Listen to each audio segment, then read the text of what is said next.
Whether it's a hot time in Florida or a rainy night in Georgia, looking for trouble? It's the perfect time for the TCBCast, an unofficial Elvis fan podcast. Oh, yes, sir. Good to see you go, folks. This black fix bring you the hottest thing in the country. Real hot and blue. Coming to WHBQ in Memphis, Tennessee. With your hosts, Justin Gosman and Gurdip Ladar. The TCBcast is on the air.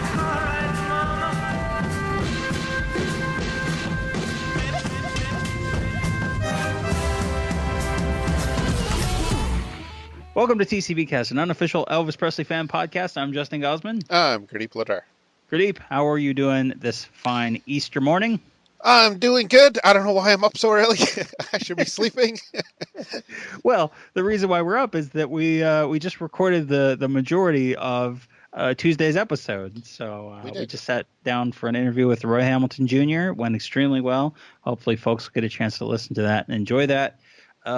But this is our very first bonus episode. Well, no? it's our first bonus content with you on it. We technically our very first bonus thing was the episode where we did the day the music died, and Ryan came on for a bonus to talk about him visiting Clear Lake and visiting the death site and things like that. And then our second bonus one was the compilation that I threw up, which doesn't really count. Well, I mean, it's bonus, but it's not like new material. No. Yeah, this is our first like new material bonus content. Now How is it that our very first bonus material was just you and Ryan and not me? I know, right? How does that work? Well, it was timing. You were busy, and Drosty's trying to take over. Oh, that's amazing. Yeah. You have to wrestle him for it. I do. Watch, he's going to destroy me in that too. So hope everyone's having a great Easter. What's your Easter plans typically like? I'm staying in. It's snowy. Yeah, you blew my mind when you sent me pictures of like a blizzard and a winter storm, and I was like, "What? It's like bright and sunny here." I was like, "What's going on?" Yeah, we got snow. But so in a normal situation, in a normal year, Easter over the last like 7 years or so for me has been my nieces come over. And we hide eggs in our yard because my mom doesn't really have much of a yard, right? And their mom doesn't have much of a yard, right? So the family member with the biggest yard is me. So we tend to do an Easter egg hunt here. Well, we're not doing that this year because the schedule didn't work out where my brother can be here with the kids. Social distancing. So I'm just gonna record TCBcast bonus with you for Easter. Very good. And we're doing this very differently than what we would typically do for an episode because it's not a real episode, but we still just wanted to talk about a topic. We didn't take a lot of notes. We're just kind of reacting on the fly, talking about stuff. But it being the time of year that it is, we want to talk about some of our favorite gospel songs or some of my favorite gospel songs that are the songs that we haven't really touched on before. Did you listen to gospel music growing up? Were you very religious? So not really. And that's the thing, like coming out of the Were you a heathen? So my grandma actually used to call me a heathen all the time. So you weren't very religious. No, I was not particularly religious growing up. When I was in middle school and into a little bit of high school, we went to church for a while with my grandparents after my grandma was diagnosed with cancer, and she wanted to find some spiritual strength, and she found that going to church, which she hadn't done for many, many, many years, and so we found a nice church locally. We did go for a while, and then we kind of just sort of drifted away from that. And obviously, being in high school, my interests were elsewhere. Right. So I was never super big into that, but I always found Elvis's gospel material kind of interesting, even despite not being overtly religious myself. My mom was very religious growing up. Very obviously we're from the Sikh faith, but my mom for some reason embraced all religions. Yeah. Like we would have a picture of Jesus growing up. So besides being of the Sikh faith, my mom was into all religions pretty much. So growing up, we had pictures of Jesus and various Hindu gods and stuff, and Buddha. So I think she wanted all her bases covered. What was it called? I think it's ecumenical. She embraced everything. Yes. And then, like, at Christmas time or even Easter, we'd always be watching Jesus of Nazareth because she was really, really into religion. And yeah, so I was introduced to the Christian faith very early on, even though we weren't of the Christian faith. But and Easter was usually always about, like, eggs and coloring eggs and getting chocolates. And my wife continues that today. Like after we're done, we'll probably have like a nice Easter breakfast, and then the kids will since we can't go out anywhere because we usually go out for this, we hid some eggs in the backyard, and they'll have. Did you ever do this too? My wife always seems to want to get them gifts in Easter. So I don't know why. Yeah, when I was a kid, my mom would always do gifts for Easter. And part of it for my mom, though, was that she actually usually didn't have a lot of money for Christmas, but she would get her tax return from the IRS in the spring. And so usually by Easter, she would have gotten her tax refund check and would have enough to do some presents for us to kind of make up for the fact that we didn't get as much. Hey, for I didn't get any Easter gifts either, so don't feel so bad. I got a chocolate egg. That's about it. Here, take it. Throw it at me. So going out of the gate with Elvis's gospel material, obviously you not being originally from the Christian, or not being of the Christian faith, but being familiar with it, and me only sort of, a little bit, having come from that background but not being as involved with it. Approaching Elvis's gospel music has been very interesting for me, because while I don't necessarily have any faith in the message per se, the performances themselves can be inspirational, and you can almost sort of by osmosis, it's like that. The line is perfect in Walking to Memphis. She asked me if I was a Christian, and I said, "Ma'am, I am tonight."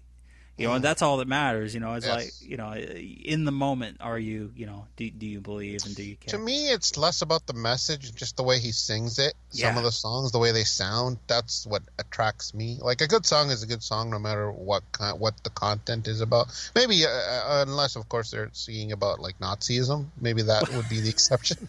But a song like this, like these gospel songs, I don't really care about what the message is, even though, I mean, as I said, I grew up, I know this, I know the history of the faith and all that, so I do know some of it. But yeah, a good song is a good song. Doesn't matter if it is a gospel song, and a lot of them I really enjoy. Yeah, absolutely. So, even if you're not celebrating Easter or as a Christian, if you're celebrating from a secular sense, or even if you're just interested in Elvis, not necessarily interested in the holiday or anything like that, we did want to touch on some gospel songs that Elvis did that we haven't talked about before on the show for Easter. We're just doing a themed thing. We're not preaching at you. We're just talking about the songs and Elvis's performances. So the first one that I wanted to talk about that we hadn't talked about before on the show was I'm Gonna Walk Them Golden Stairs from His Hand in Mine from 1960. Do you want me to throw in a snippet here? Sure. Yeah. I'm gonna walk them golden stairs, 'cause I know my Jesus answers all my prayers. Well, I know when he calls me to my home on high, I'll walk them golden stairs when I die. Oh Lord, you know I can hardly wait to reach that sweet bye. It's hard not to move your head to that, isn't it? Yeah, I mean, it just really bops along. I've always really... So my first introduction to Elvis's gospel music was actually not any of his original albums. It was the compilation Ultimate Gospel from the early 2000s, which didn't have I'm Gonna Walk Them Golden Stairs on it. I only found that song out later on, and for the longest time, I actually thought that Ultimate Gospel was the only gospel material that he recorded. And then I found out that there's like 3 other albums with a bunch of other songs, and this was the first one that I heard that was from anything else that wasn't on that album. And I'm like, oh my God, this is amazing. Yeah. But yeah, it's this old gospel standard, and I really, really like this performance of it. You can hear him pulling from, those gospel quartets that he loved. Yeah, I mean, it's a lot of the tracks in His Hand in Mine are in that vein, because this was 1960, so Elvis never sounded any better than this, I think, or until that point. And he continued the tradition from Elvis's back to this.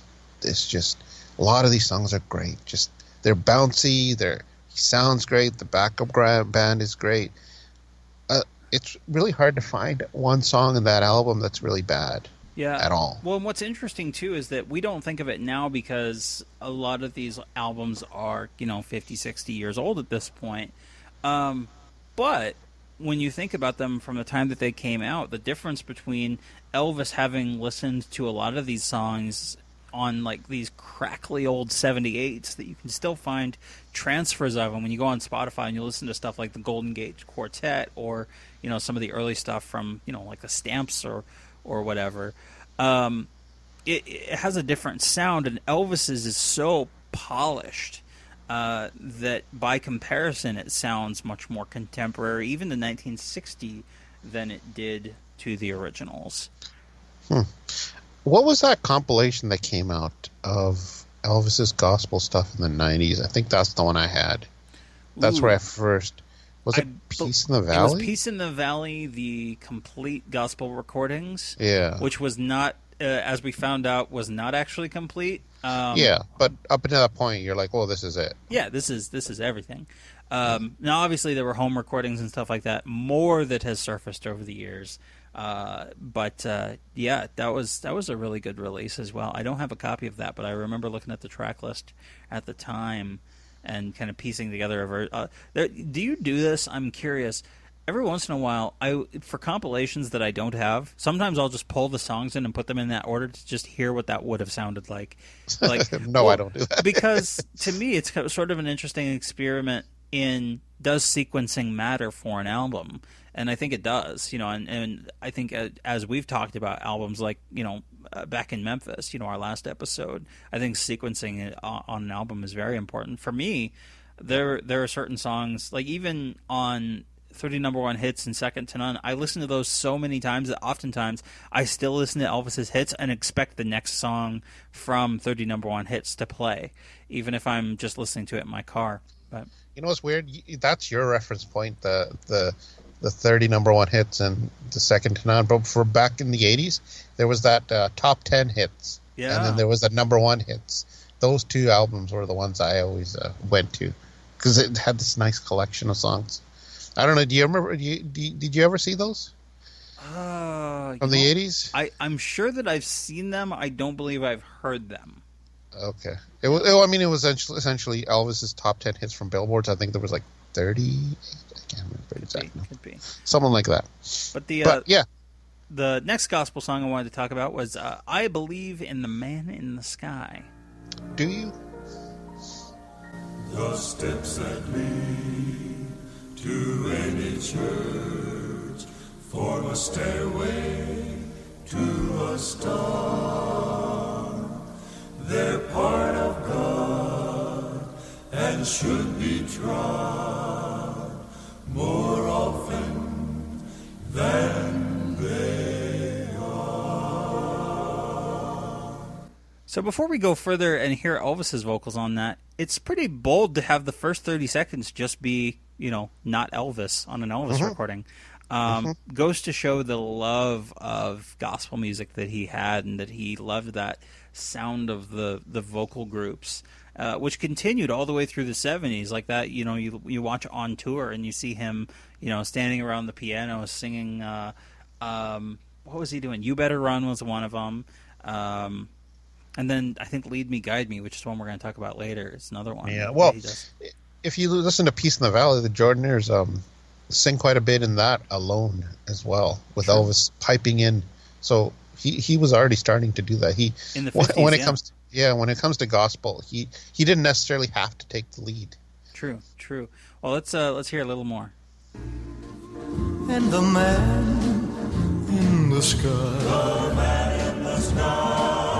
I believe with his help I'll get by. My footsteps may falter, my eyes may grow dim, but he's my Gibraltar, I'm trusting in him.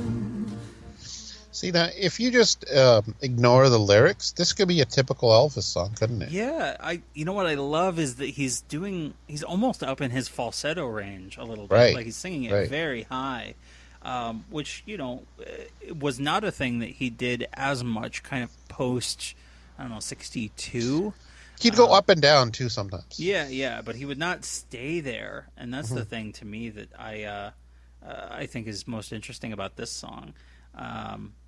Yeah, I'm trying to remember on the was this one of the traditionals, or was this one that had songwriters?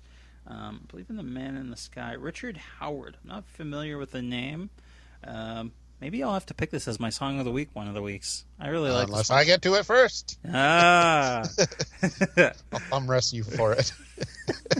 Sure, you'll wrestle Ryan for the show, but you'll thumb wrestle me for the song of the week. I think you have dainty hands. I think I can handle it. Ouch. Actually, I basically do no physical labor at work, so you might actually have me beat on that. You got to remember, I play video games all the time. Oh, I know. My thumbs on those sticks, I would beat your ass in thumb war. The mighty thumb. I had to develop finger speeds for playing those NES games back in the 80s. I don't know if you remember those. Well, but that was how long ago now? If you've ever played track and field back in the day, the Konami game, you know how much finger speed you needed to play those. True. Anybody back in the 80s who remembers track and field, you will back me up on this. Or a turbo button. Yeah. Or no. Well, turbo button was for people who could afford those kind of advanced joysticks. If you only had the default, the ones that came with the NES, then yeah. Although later I did get the turbo button, and I was like, hey, this is much easier. Actually, now that we're talking about video games, I think my first, well, not the regular Nintendo, but my Super Nintendo that I got was an Easter gift. Oh, really? When I got a Super Nintendo, my aunt, no, it was my mom and my grandma, I think, that got it for me. Yeah, it was an Easter gift, because I remember we were out at my grandma and grandpa's, and we went out and we looked for eggs after we opened our gifts. Huh. So yeah, that was an Easter gift. Wow, good memories. I thought you got a copy of Bible Stories, the video game.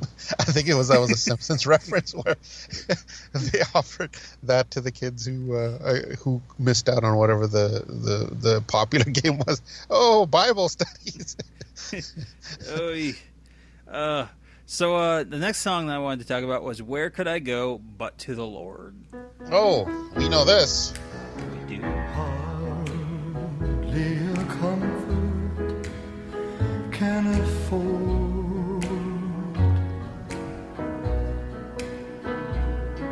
striving along to face temptation so. Now won't you tell me where could I go but to the Lord? Now this was also from the 68 special, wasn't it? It was during the medley. It always frustrated me that they didn't include more of "Where Could I Go But to the Lord," because there's multiple verses of "Where Could I Go But to the Lord" that they only use one as a transitionary. We have to get to that song. Saved. True, and they do all of Saved, so that was good. But yeah, I think Saved was the stronger track, though. That's probably why. Yeah, "Where Could I Go But to the Lord"? The first time I actually heard it was on the 68 special soundtrack. I had it on cassette tape, believe it or not. And so that was where I was first introduced to the song. What are you doing with cassette tapes? Well, I had a few. Although they were long extinct by the time you were conscious. No. In fact, I had remember we talked about that I had a little tape recorder that I would record my own voice on, and I have a recording of myself singing "Blue Suede Shoes." Oh, yeah. But no, so I remember listening to this on the 68 special soundtrack, and then when I got Ultimate Gospel, this was on there as well, and I was like, oh, there's more to the song. And what I love about this one is that it's almost got, like, what I think of is I actually think of, like, a 50s hipster, like, with the beret and finger snapping, and, very cool. Saying a lot. Yeah, he's a cool cat. He's a cool cat hanging out outside the church. Yeah. What do you think of Where Could I Go But to the Lord? Oh, it's great. I think, like you, I first remember hearing it part of that medley. Mm-hmm. At first, I would be fast forwarding the two songs. What was it? Where Could I Go But to the Lord? And what was the other one? That comes between Up Above My Head. Yeah, Up Above My Head. I would fast forward it to get to Saved. Up above my head. I loved Saved so much. But then there is music in the air. Da da da da da da. We're going to church today, Sonny. And then I would just listen to the whole thing because I was like, I don't want to fast forward. And then I was like, these are good songs. This is great. There's nothing wrong with that. And then I probably got, for a fact, I got How Great Thou Art, the album, because this was another one of those inexpensive ones from old Neptune records. It's strange. The ones I didn't really want to listen to were the cheaper ones, and the ones I did were expensive. So I ended up getting the ones that were actually cheaper. But a lot of times it would have material that I never knew about. Yeah. But when I put them on, I'm like, hey, this is good. So, and this was one of those albums. I was like, oh, this is great. And this song I've heard before, and here it is, the full version. And as you said, it's cool. It's like a nice, cool, laid-back, jazzy style song. You know, now that we're talking about it, Elvis never cut a full version of Up Above My Head, There's Music in the Air, which was a Sister Rosetta Tharpe song. Let's see if I can find a snippet of that here. Up above my head, I hear music in the air. Up above my head, there is music in the air. Up above my head, music in the air. And I really do believe joy somewhere. All in my room, music everywhere. All in my home, music in the air. Man, I love that. I love that whole old school black choir background, like just everything, the whole uplifting, the clapping.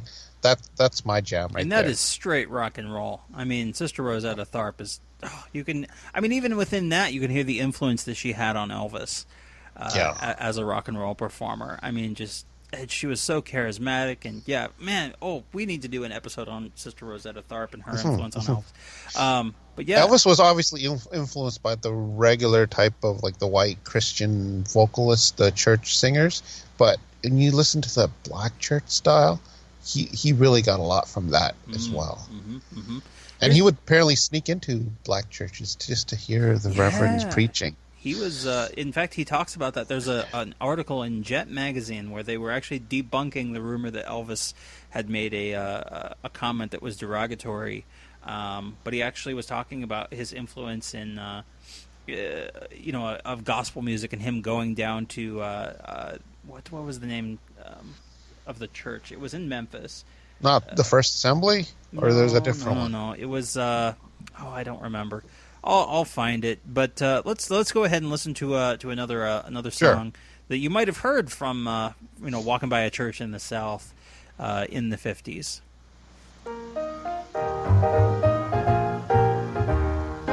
Well, children, by and by, when the morning comes, all the saints of God together in home, we will tell the story how we overcome, and we'll understand it better by and by. Trials dark on every hand, and we cannot understand all the ways God will lead us to the blessed promised land. He will guide us with his eye, and we'll follow till we die, and we'll understand it better by and by. Another great song from How Great Thou Art. Yeah. And another one that stood out to me when I first put it on, I was like, man, these are great songs. A lot of them, like these bouncy, uplifting type songs. I wish he did more of this in the 60s. Absolutely. The church that I was looking for was the East Trigg Baptist Church, and the Reverend was Reverend W. Herbert Brewster, who was a gospel songwriter and gave very inspirational sermons. He, I guess, was very into gospel music and wrote a number of songs that were recorded by gospel artists in the 50s and 60s. I mean, a lot of the singers I love from the 50s, they started in the gospel churches, right? Absolutely. Sam Cooke, Soul Stirrers, Jackie Wilson, Roy Hamilton, Laverne Baker. Clyde McPhatter, absolutely. Jerry Lee Lewis. All come, Johnny Cash. I mean, you can tell there's this one singular thing that they all come from. They all have this one thing, common denominator. Absolutely. So another song that I kind of wanted to touch on is one that I don't think oftentimes gets remembered that it's a gospel song, but from 1969, Who Am I? Let's take a listen. Came to dwell among the lowly, such as I, to suffer shame and such disgrace. On Mount Calvary take my place.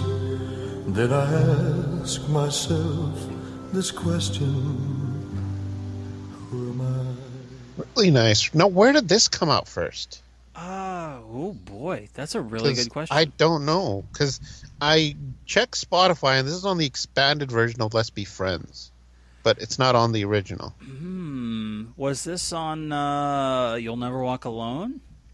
Maybe the Camden version of the Camden, yeah. Let's see. I'm just looking to see. Who Am I was released as track 2 on the You'll Never Walk Alone album, right behind You'll Never Walk Alone, and right before Let Us Pray, Jamie Kay's song of the week. Yeah, this one I was hesitant on buying. I think I've told you that album cover didn't do much for me. Yeah. I think this was one of my worst album covers. But I did end up getting it because obviously you pass this album by so many times, and then you're like, you know what? Screw it. I'll just get it. There's nothing else to buy. Yeah. And it's good. Yeah, it's good. I liked a lot of the song. Obviously, You'll Never Walk Alone. I mean, who can pass that by? This is the You'll Never Walk Alone album to me is like the perfect blend of Elvis's early to mid 60s gospel material. It covers it fills in a lot of the holes. Like, yes, the 50s stuff is on there. That EP's on here, that 50s EP. Yeah. So the 50s EP is on there. The single obviously is on there with You'll Never Walk Alone. They've actually even got on there Sing You Children from Easy Come, Easy Go, which has sort of a gospel theme. Yeah, I do like that song. Yeah, it's pretty good. But what do you think of the arrangement of Who Am I? Because to me, the image that comes to mind is, like, when I used to go to church, it was one that had an organ that sounded almost exactly like that. And it to me conjures up this very sort of warm feeling. Yeah, but I thought you didn't like organs. So this is the one song that I will give organs a pass on. Oh, okay. Because it belongs in a church. Like, there are appropriate places for organs, and one of them is church. And gospel music. And gospel music, absolutely. Elvis gives a great vocal performance on this. This was recorded at American in 1969. So in amongst his, and that's partly why I think sometimes it's not as well remembered as the stuff on his 3 main gospel albums. But he turns in a great vocal performance. Here's the tail end of that, real quick.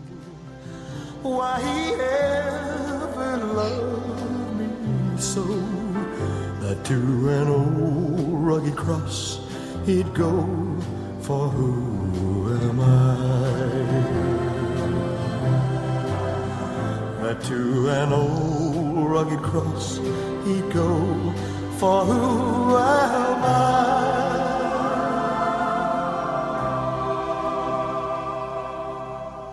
Excellent. Very good. You know, we weren't going to talk a lot about the religious side of things, but I do think that may be one of the most appropriate ones for Easter, considering the subject. I mean, it's literally talking about the contemplation of, the story in the Bible of Jesus going up on the cross and sacrificing himself for his believers, the sins of his believers, and the sins of humanity, if you believe and have faith in that. But it's an interesting contemplative song that kind of puts it in perspective if you're a Christian. So. Right, for sure. This one, the next one, definitely does not put anything into perspective. It's just fun. Yeah. I saw Pharaoh's daughter bring Moses from the water. I licked the guy that says it isn't so. I was born about 10,000 years ago. Ain't nothing in this world that I don't know. I saved King David's life, and he offered me a wife. I said, now you're talking business, have a chair. Yeah, I was born about 10,000 years ago. Ain't nothing in this world that I don't know. Saw Peter, Paul, and Moses playing Ring Around the Roses. I licked the guy that says it isn't. So I kind of cheated a little bit. This is one that we've talked about before a little bit when we did our review of Elvis Country. But yeah, man, it was what a good one. They put it in between the other tracks on that album, and then you could finally get it on Elvis Now as I point to it. So what did you think about that whole concept that they did on the other album, the I Was Born About 10,000 Years Ago? I like it. I honestly think it almost could have been better used as a gospel, like in a gospel context, like having I Was Born About 10,000 Years Ago kind of bridging a bunch of gospel, like up-tempo gospel songs, rather than country songs.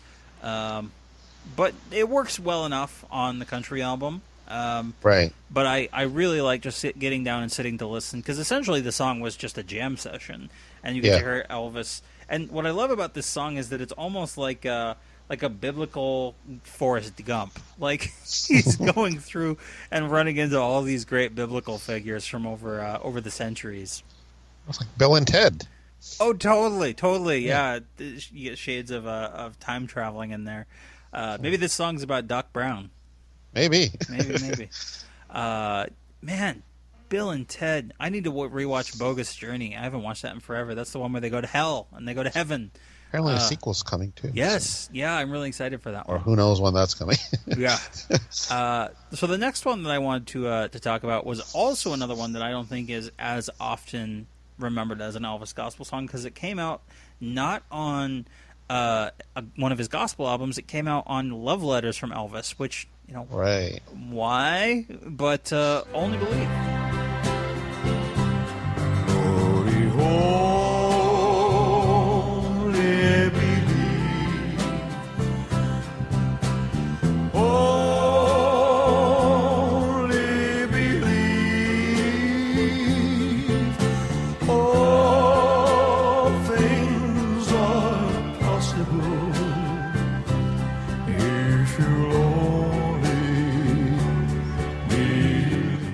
The organ again. Yeah. It's fine. It's a gospel song. I'll let it slide. The chorus, it seems like almost chanting, like just only believe, only believe. It's like, yeah, I should believe. Did you like this? I mean, to me, this is not as much of a standout as the other ones for me. Yeah. But what do you think of it? I actually do really like his vocal performance on this one. This one was actually released as a single in 1971, backed with Life, which I don't like. But I think this one has, I don't know, something about the tempo and the way it just kind of, drives itself. And Elvis really seems to be getting into it. I mean, he literally starts the song with the word buddy. I really do like this. It was written apparently by an evangelist songwriter by the name of Paul Rader, who actually was only alive through 1938, and it was a hymn that he had written, and then Elvis just happened to pick it up later on and cut a more contemporary version of it. I like it, despite that it didn't succeed much. I think it was only like 53 on the chart. Right. On the singles chart, but I mean, gospel material doesn't really ever chart all that well. It's very rare, even in the 50s and 60s, when gospel material like "Crying in the Chapel" would chart, extremely well on a pop chart. Which, that one came out later. Yeah, it was released much earlier. Yeah. Yeah. So next one that I wanted to talk about, the next few are from the He Touched Me album. First one is Joshua Fit the Battle, which I first heard on the... Wait. Joshua Fit the Battle. Wasn't that on His Hand in Mine? Was it on His Hand in Mine? Yes, it was. Oh, did I cram that one in there at the wrong time? I think you did. That's I all right. did. Oh, it's well. All right. It's a good song. It's a good song. Earlier, later, any time of day, it's great. Yeah. Joshua fit the battle around Jericho, around Jericho, around Jericho. Joshua fit the battle around Jericho, and the walls come tumbling down. They got nose and Joshua fit the battle around Jericho, around Jericho, around Jericho. Joshua fit the battle around Jericho, and the walls come tumbling down. Good morning, Sister Mary. Good morning, Brother John. Well, I want to stop and talk with you and tell you how I come along. I know you've heard about Joshua. He was the son of Nun. He never stopped his work until the work was done. I don't know many Bible stories. I know this is based on a story. Something about Jericho, breaking the walls of Jericho. Yeah, I'm not as familiar about the biblical story either, which is proving out the point of this episode, which is that neither of us are super religious in the Christian faith. But I really love Elvis's delivery on it. It's an upbeat. It sounds good. It's bouncy. What I imagine when I hear this one is I almost imagine, in Stuck on You, the video from the Frank Sinatra Timex special, where his hair is just bouncing up and down, and I almost get this vision of him in a church wearing his Sunday best and clapping along, and his hair just bouncing up and down. That's the vision that I get in my head when I hear Joshua Fit the Battle, is him just singing and this choir off to the side, and gives me good feels. I don't like Change of Habit, the end of Change of Habit. Kinda, yeah, a little bit, yeah, like Let Us Pray. Kinda. Great song. It's as I said, His Hand in Mine. When I put it on first time, it's like, man, there's a lot of good bouncy numbers here. Like, you didn't put it here, but Working on the Building is another song that I really like from that. And then Milky White Way. Great yes, song. Which we talked about when that was featured in the Searcher. And oh, yes, that's right. That's where it was featured. Has it been a song of the week yet? I don't think so. Milky White Way.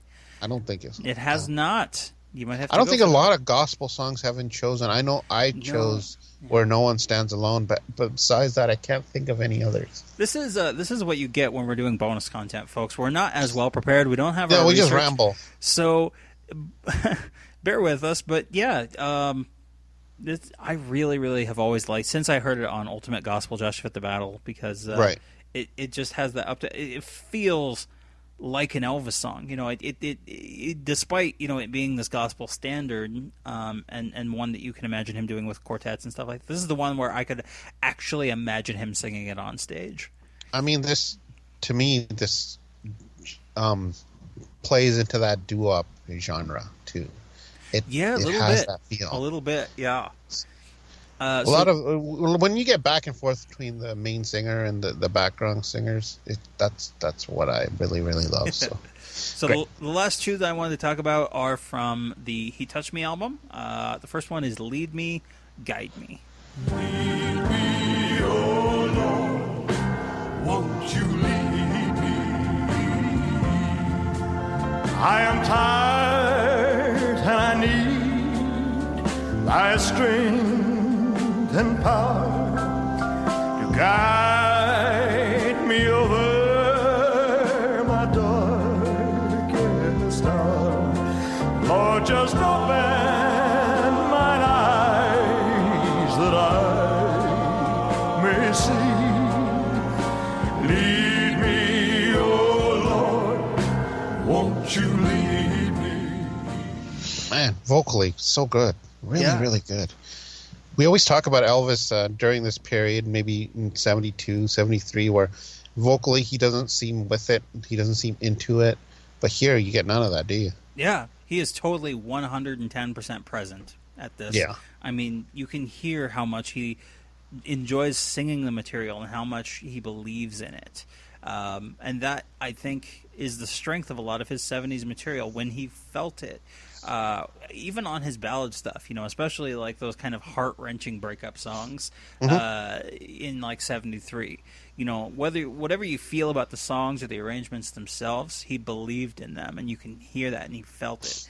You can hear that in his performance. And you can definitely. He meant that. He meant that. I thought you weren't going to curse on a religious on an Easter episode. Yeah. Oh, that's a good point. No wonder, heathen, as I point my finger at you now. Well, you know what I should probably do about that? I think I need to be forgiven, so I should reach out to Jesus. Yeah, I should reach out to Jesus. Is your burden heavy as you bear it all alone? Does the road you travel harbor dangers yet unknown? Are you growing weary in the struggle of it all? Jesus will help you when on his name you call. So good. That vocal performance is excellent, isn't it? Yeah.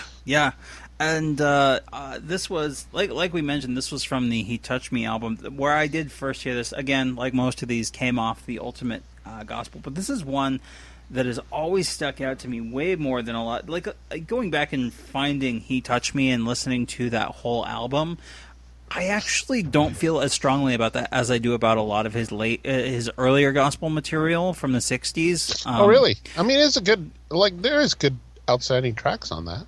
And that's the thing, is that, a few tracks I really like, stuff like Lead Me, Guide Me. I've talked before. Bosom of Abraham, He Is My Everything. One of my songs of the week was A Thing Called Love. I don't know, something about... It's so weird because you're listing off the songs and we're like, wow, well, that's half the album. But I don't know, something about it just doesn't grab me in the same way. And maybe it's just because I never owned that album growing up, so I don't have the affection for that album as a singular work. And I just like those songs piecemeal. But this song in particular, actually, you know what? Now that I'm looking at the track list, I actually really like almost every song on that album. That's what I'm saying. I was like, where are you getting at here? I think I don't know, it's so bizarre. Yeah. I like almost every song on that album. I just have never thought of it as like a particularly strong album. It's that cover. I told you. The cover, copy and paste picture of Elvis on the black. It's not very good. No, it's not really... even, the edges aren't even blended in very well. It's just like somebody took scissors and literally cut out Elvis. I know it's really bad. Actually, that's almost certainly what happened. Yeah. But so this being the ultimate song on the album, the climactic ending, could not end on a stronger note. Elvis gives a very, very strong vocal performance. This was written by Ralph Carmichael, who was more of a contemporary Christian. He was one of the sort of pioneers of contemporary Christian music, sort of getting into what would become the more common gospel music in the 80s and 70s, 80s, and 90s. This was Elvis doing something more modern, as opposed to pulling those old gospel standards or even hymns like Amazing Grace. And yes, that's on there, but the He Touched Me album is interesting because he tries some more contemporary material like this. But I think it's great. The thing that has always struck me about the song is not really most of the rest of it, it's the ending. The ending kills me every time when he goes for that high note. Yeah. Let me just pull that in here real quick and let's. When you get discouraged, just remember what to do. Reach out to Jesus. Come on and reach out to Jesus. I said to reach out to Jesus. He's reaching out to you.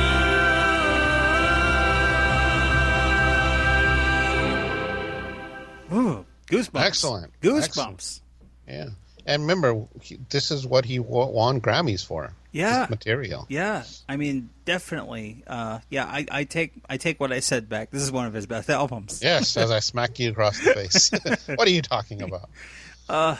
Man. And definitely Grammy worthy. No doubt about it. So yeah, this was just, kind of an informal glimpse into some of our favorite of Elvis's gospel material for Easter. And I tried to, with the exception of, I think, Joshua Fit the Battle and I Was Born About 10,000 Years Ago, which are a little more Old Testament, but the vast majority of these tend to be more Jesus skewed. Since it's Easter, did he didn't really ever do an Easter song in a secular sense, like something about Peter Cottontail? Yeah, we talked about that as a possibility. Do you know, factoid, Elvis was supposed to do an additional television special in 1974 for Easter. Yes. It was supposed to be an Easter TV special. There was an announcement, right, on the album. It wasn't an album, it was a single cover. Single? Yeah, there you go. But yeah, it never came to fruition, and I've never figured out. I'll need to do a little more research to figure out why that was. But it's interesting that they even went to the effort of promoting it on a cover of a single, which Colonel Parker was always game for, amping up an upcoming appearance or an upcoming album, but never. Something happened, money or something. Yeah, but you can kind of get something similar just by sitting down with Elvis's gospel material. Yeah. On a Sunday and just going through it, especially today. Absolutely on Easter. I wonder if I was to go upstairs and put a gospel music on, what my wife's reaction would be. She's like, "What are you doing? Are you trying to convert me? Are you secretly Christian?" Yeah, exactly. my wife's not as open as my mom used to be. Yeah. So I don't know. How should we end this? I don't know. We're not going to be Hot Time in Florida. How about Hot Time in Hell? Sunny Day in Church. Wow. You really do want to be the heathen today. I said Sunny Day in Church. Oh, Sunny Day in Church. Well, still. Oh, I don't. No, I think we should just end the normal way. I think that's good. I don't think we need to upset anybody. How would we upset anyone? It is a hot time in hell. Well, if you believe in it. Yeah, of course. Good night, everybody. Good night, everybody. I think the appropriate way to end the episode is to just do our normal ending. We just won't do a song of the week because that's not a thing that we're doing on our bonus content. So hopefully everyone enjoyed it. Hopefully everyone has a good Easter. And stay safe, everyone. We have more great stuff coming to you. We've got that Roy Hamilton Jr. interview coming up on Tuesday. We've got some exciting crossovers coming up in the next couple weeks with a little more conversation podcast. And with Talking Elvis, Ian and Vince from Talking Elvis are going to be swinging by. So, oh, that'll be fun. Yeah. So, stay safe, everyone, and have a happy Easter. It's a hot time in Florida. It's a rainy night in Georgia. You've been listening to the TCBcast, an unofficial Elvis fan podcast. Justin Gosman and Gurdip Ladar have left the building. Someone must have stomped on his head with those blue suede shoes. Thank you and good night.